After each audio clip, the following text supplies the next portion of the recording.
Hey guys, Sam here, welcoming you back to the Bradford City Road to Glory career mode. Today we kick off with a game against Crawley Town at home, and Crawley have actually been doing quite well this season.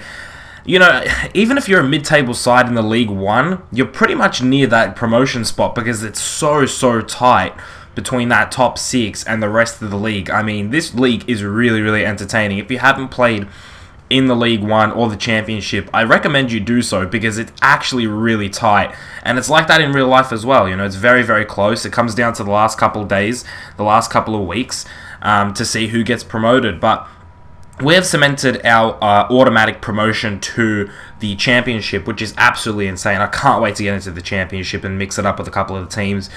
We can also see our rivals in Huddersfield and Leeds United because I believe, I could be wrong, but I believe those are Bradford City's two rivals, which would be really cool to play against them and have a bit of a derby, which we haven't been able to do this season. But the main focus is the competitiveness of the Championship, and I can't wait to get there because, you know, we're having fun in League One. It almost seems like we're just playing with a bit of a swagger, a bit of a confidence. You know, we believe in ourselves. We've got the automatic promotion. And right now, we don't need to win, but Preston are really hot on our heels. They're really close to us. So, in many ways, we do have to win, but we almost feel a certain safety, I would say. When I'm playing, I feel safe, you know, there's no pressure, and that's when I play the best, when there's no pressure on me. You know, when there's pressure to win, it's a bit more difficult. So we come into this game against Crawley, and we played okay. You know, we took our one chance, but we controlled the game, I'd say. And that's what we do. I mean, we're very, I'd like to say, clinical. You know, we take our chances and we do well with what we get. And again, there, Gallagher with the second shot of the game, I believe it was, scores our second goal. We like to just pass it around, control the tempo of the game. And that's something that I think will benefit us in the Championship because it's going to be a very tough season next season. It's going to be really hard. You know, I'm bracing myself for the worst. But I'm also hoping for the best as well, so I'll say that much. And at the end of the Crawley game, we won 2-0, which was very good, and Jason Kennedy put in a hell of a performance, I'll say that much. He plays really well when I play him, and unfortunately he doesn't get much game time due to the fact that Reed and Knott are my main central midfielders, but he gets an MVP vote, which is very good for him to show his worth. And he actually has stepped up quite a bit. He said that, you know, he wants more game time, otherwise he wants to leave. He has told me this, so that's what prompted me to play him a bit more, and it was the right decision. I think whenever I've played him, he's played pretty good. And as you can see, he gets another run in today against Chesterfield. We're playing away to Chesterfield. Again, 4-4-2, pretty standard. And again, we're playing with a bit of confidence. Mariah comes in for this game, who hasn't played for quite a while. He hasn't started a game, at least, for quite a while. And Zoko here, that just pretty much exemplifies, that pretty much defines our season at the moment. And how we're playing at the moment, with a bit of flair, with a bit of confidence. And, I mean, come on, look at it. He rounds the keeper pretty much and just tucks it away. I mean, that is just cheeky. That is just dirty from Zoko. He doesn't have to do it. He doesn't have to. He could just finish it, but he rounds the keeper as well. Makes the keeper look like a fool. And that pretty much sums up how we're playing right now. But, you know, Chesterfield aren't going to take it lying down. They did have quite a few chances, you know, quite a few good chances as well. And right here, you know, they could have put it away, but we're saved by the whistle. So I was pretty happy with that because they were pressurizing us quite a bit. You know, playing on the counter, and right here, just frustration, really, for me, personally. I hate conceding goals like that. I hate conceding goals I don't deserve to concede. And that is a goal I don't think we deserve to concede. So, yeah, I'm a bit disappointed that we conceded that goal to Chesterfield, but at the end of the day, I thought we were playing better, and my main thought was, it's okay, we'll score a second goal. So right now, I wasn't feeling too bad about it, but it's very frustrating. In the moment, I was not happy about this goal because there's nothing you can do, really. Your players are falling over each other, and it's a big mess, and Zoko, unfortunately, can't get through right before the half-time mark. And as you can see, Chesterfield were playing very attacking. They had more possession. I still felt that we controlled the game while we had the possession. So, yeah, it was a pretty mixed half. I thought we'd be playing better, to be honest. And Zoko here had a couple shots with his left foot, which, of course, isn't as strong as his right.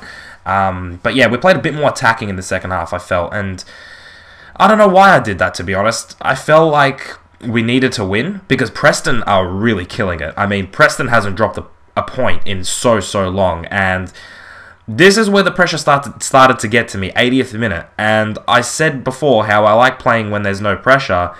And here there was a bit of pressure and I was feeling it. And there we should have scored, in my opinion, with that cross. But look at this. I mean, we had so many chances, and unfortunately it felt like none of them were going in. There, Lee with a save, and like he saves and it looks like it's going in. The goal just goes over and goes wide. And at the end of the day, we pick up a point away from home. Not the worst result, but considering Preston won their game, which they did, it was pretty upsetting, especially considering how many chances we had in that second half, how many good chances we had in that second half. 6 shots and all 6 on target. Just emphasises that clinical point that I was saying before. And Pickford picks himself a man of the match and an MVP vote. I don't know how he did, to be honest. Of course, him and Zoko both got a 7.6, but Pickford, as you can see, has the golden ball. He is the man of the match. And I don't know how. He didn't even keep a clean sheet. So, yeah, that was a bit odd for me. And we're going to our last game of the season. Last game of the episode, which actually next episode is the last episode of the season. So that's pretty interesting. So we're coming up to the 43rd game. It's against Oldham. And this pretty much is going to be a defining moment in our season, because if we drop points here again, Preston make even more ground on us, and it could really hurt us going forward. I knew going into this game we had to get 3 points, and again, that pressure sort of came onto me where I was like, we need to win. You know, we can't be dropping points at home first off. And Preston aren't dropping points. I mean, Preston are in that mode, and I'm sure you've all had that team in career mode that doesn't drop points. They go in that run that just seems incredible. And, you know, they're just not dropping points. They've won so many on the bounce, and we're just trying to keep a gap, pretty much. And right here, Gallagher gets very, very lucky, and Oldham go down, I'd say undeservedly, 1-0. Not that we didn't deserve a goal, we just didn't deserve that to be a goal, because Gallagher tried to go cheeky, tried to go across the goal, to pass it to Zoko for an easy tap in, but it didn't work out. So it was pretty unfortunate for them. And you know, if I conceded that goal, I'd be pretty upset. But if I conceded that goal, I'd be even more upset, because that was probably the worst goal I've scored. I'll say that much. And Gallagher picks up a brace in this game where both goals were pretty much just bullshit, because I mean, that was probably the worst goal I've ever scored. Probably the worst goal I've scored this season. I mean, I didn't even mean to. I wasn't even controlling Gallagher at the point. Like, it was just fumbling over the play. I mean, I don't know. I don't know how to describe what happened. Honestly, I didn't even mean to score that goal. And as you can see, Gallagher just jumps, accidentally toe pokes it, and it goes across the line, and it's a goal. You know, we're going to take it, of course, because we need these 3 points. But it didn't feel like we deserved it, and it felt like our performances weren't matching the results at this point. 4 shots, 2 on target for both of us. We had 53% possession, though, so we're feeling alright. And Gallagher, he assisted his own goal. I don't know if you saw that. He's got 2 goals and an assist. I don't know how he assisted his own goal. I think it's when he tried passing it across to Zoko, and it came back to him and counted as an assist. I don't know how he did it, but he got 2 goals and an assist in a 2-0 win. And as you can see, Preston 4 points behind us. At the start of this episode, we were 6 points ahead. We drew, which means Preston gained 2 points on us. So they're 4 points behind us going into the last game of the season, which is next episode, guys. We will find out if we win the title or not. I guarantee you Preston aren't dropping points. So pretty much what we need to do is get 2 points to confirm that we will win, because the most they can get is 91 points. So we pretty much need 1 win next episode. I think we can do it, guys. Do you think we can do it? Let me know in the comments below. But that is the end of this episode. As you can see, that is the MVP standing. Of course, these are just EA's votes. I don't want you guys to get confused. These are EA's votes, and I'm adding on my votes to these votes to see who the MVP of this season was. I don't think it's a big secret, but still, we'll see what it looks like at the end of the season. I'll see you guys in the next episode. Make sure you like and subscribe if you're new. Keep it real.